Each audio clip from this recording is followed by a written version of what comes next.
Halo, selamat malam pemirsa. Senang sekali malam hari ini kembali dapat menyapa Anda di Indonesia Business Forum bersama dengan saya, Celia Alexandra. Malam hari ini Indonesia Business Forum masih akan kembali membahas mengenai dampak ekonomi di wilayah terdampak bencana banjir dan juga longsor, yakni Sumatera Utara, Sumatera Barat, dan juga Aceh.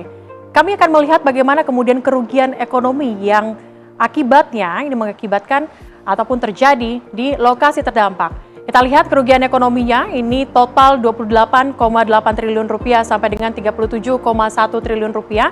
Di antaranya ada kerusakan infrastruktur di angka 15,2 triliun sampai dengan 20,8 triliun rupiah.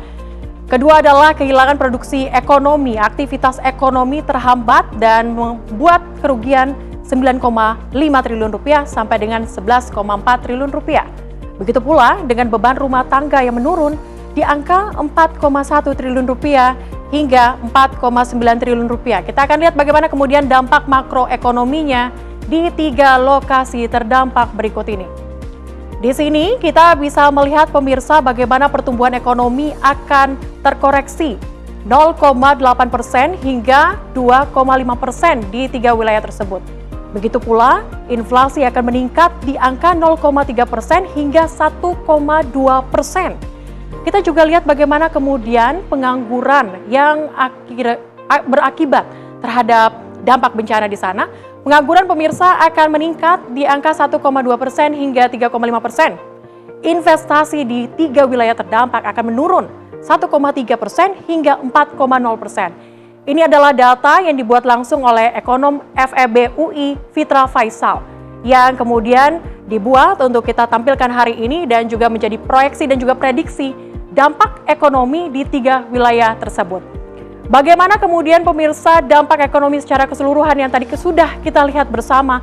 Apakah benar demikian? Kita akan bahas malam hari ini di Indonesia Business Forum, terutama dampaknya terhadap pertumbuhan ekonomi di kuartal keempat ini yang diproyeksikan akan mengalami penurunan atau terkoreksi di angka 0,1%. Selengkapnya, usai informasi berikut untuk Anda. Ada sejumlah dampak besar pemirsa yang akan terjadi di 3 lokasi ataupun 3 provinsi di Pulau Sumatera ini. Dan kalau kita lihat tadi ada dampaknya banyak sekali, mulai dari pertumbuhan ekonomi akan terkoreksi, begitu pula inflasi akan meningkat, pengangguran akan meningkat. Ini yang kemudian menjadi persoalan yang akan kita bahas pada malam hari ini di Indonesia Business Forum. Kami akan bahas dengan sejumlah narasumber yang saat ini sudah kami hadirkan di studio. Saya akan sapa terlebih dahulu.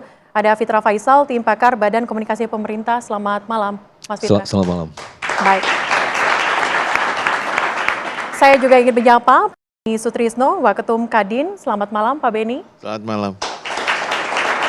Saya juga ingin menyapa Pak Wijayanto Sabirin, Ekonom Universitas Paramadina. Selamat malam, Pak Wija. Malam, Celia.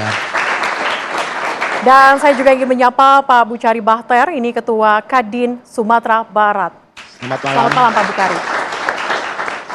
Kami juga hadirkan untuk Anda pemirsa, ini Ibu Ispri Yanti yang saat ini bergabung bersama kami melalui Zoom. Ia adalah pengusaha laundry yang saat ini berada di Sumatera Barat. Nanti kita akan diskusi langsung ke Ibu Ispri Yanti. Halo, selamat malam Ibu. Halo, selamat malam Mbak Celia. Baik. Untuk mungkin bisa langsung melihat bagaimana kondisi di sana, saya langsung bicara sama Ibu Ispri Yanti dulu. Bu Ispriyanti, ini usaha laundrynya sudah berapa lama, Bu? Sudah hampir 10 tahun, Mbak. Hampir 10 tahun. Saat ini kondisinya bagaimana, Bu? Yang outlet terkena itu semuanya ini Mbak habis. Parah karena kedalaman air di dalam laundry kurang lebih 2 meter. Ibu punya berapa outlet, Bu? Saya punya 4. Lokasinya di mana saja, Bu? Lokasinya ada di 4 tempat, tetapi yang terkena ini yang outlet untuk cuci karpet, sofa, spring bed, Mbak. Oke, dengan adanya kejadian seperti saat ini, artinya tidak bisa beroperasi sama sekali di lokasi tersebut? Untuk di lokasi saat ini, untuk beroperasi secara sempurna belum bisa, Mbak. Tetapi alhamdulillah beberapa mesin kami sudah bisa diperbaiki dan kami sudah bisa beroperasi. Itu masih terbatas kalau ada pengerjaan yang di lokasi, Mbak. Oke. Kalau untuk pengerjaan di outlet kami belum bisa. Oke, artinya setelah berapa lama kemudian Ibu bisa beroperasi lagi aktivitas usahanya? Ini mengingat sudah 3 pekan begitu ya pasca terjadinya bencana?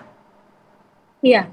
Hmm, Kami alhamdulillah baru mulai operasi lagi kemarin hari Senin, Mbak. mm-mm. Hari Senin kemarin, tapi belum Iya, maksimal. hari Senin. Iya, masih Eh, terbatas. Baik, di tempat usaha Ibu, di usaha laundry ini, itu pekerjanya ada berapa, Bu? Kalau setara totalnya ada sekitar 20, Mbak. Mm-mm. Tetapi kalau yang di outlet cuci karpet ini ada 10.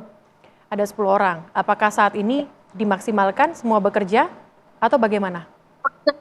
Pekerja tetap tetap masuk, Mbak. Tetap masuk. Tapi total-total kerugiannya mencapai berapa sih, Bu Is? Mungkin sekitar ada 100-an. 100 juta rupiah. Bu Is, Itu dengan asumsi alat-alat bisa diperbaiki, Mbak. oke. Bu Is, selama mengoperasikan bisnis Anda ini, Bu, usaha Anda, itu ada pinjaman juga nggak, Bu? Mungkin di bank. Alhamdulillah, Mbak.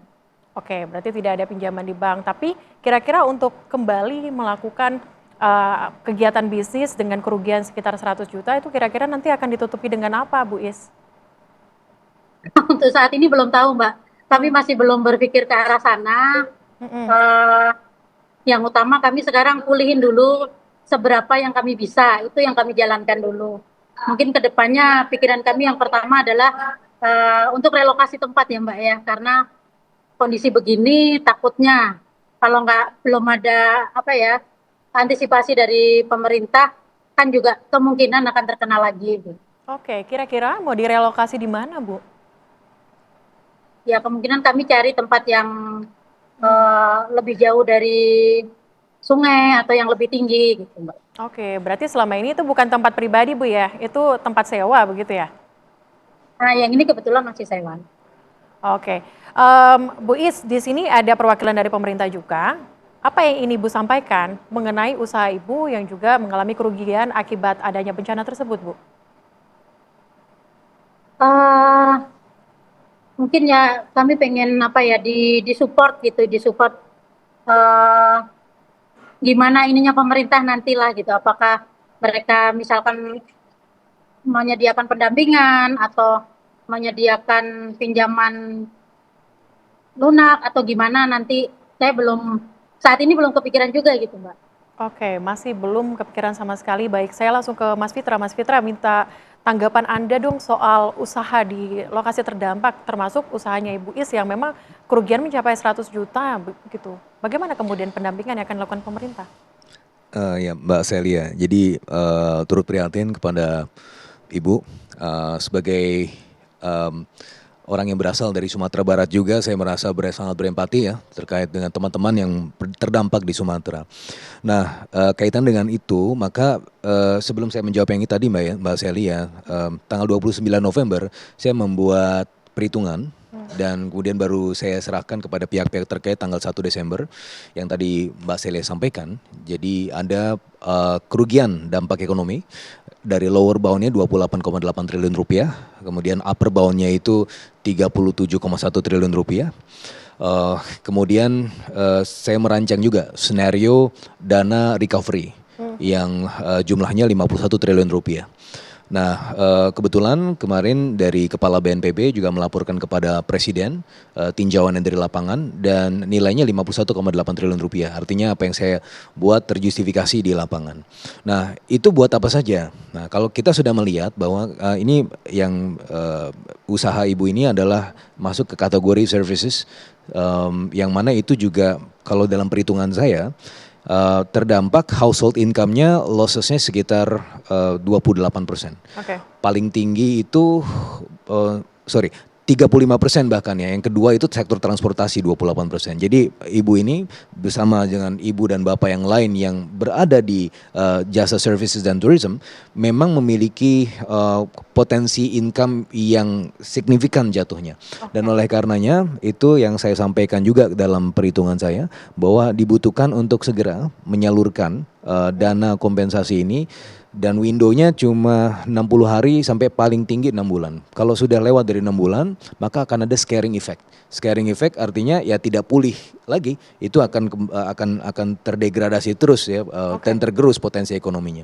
Dan skenario-nya adalah dalam waktu 60 hari sampai 6 bulan ke depan, setidak-tidaknya harus ada 10 triliun rupiah, dan itu sepertinya sudah berada dalam rencana pemerintah. Karena dalam diskusi saya dengar juga pemerintah bahkan tidak hanya 10 triliun, akan dikeluarkan 51 triliun dalam 6 bulan. Dan apakah duitnya ada atau tidak, kemarin Pak Purbaya sudah bilang, oke, butuhnya 51 triliun, kita punya 60 triliun. Artinya the money seharusnya sudah ada di situ. Oke, tinggal eksekusinya seperti apa. Nanti saya akan juga tanyakan kepada Pak Bukhari di sini dari Kadin Sumatera Barat, kemudian juga Waketum Kadin, ada Pak Beni, tapi usai jeda tetaplah bersama kami pemirsa di Indonesia Business Forum.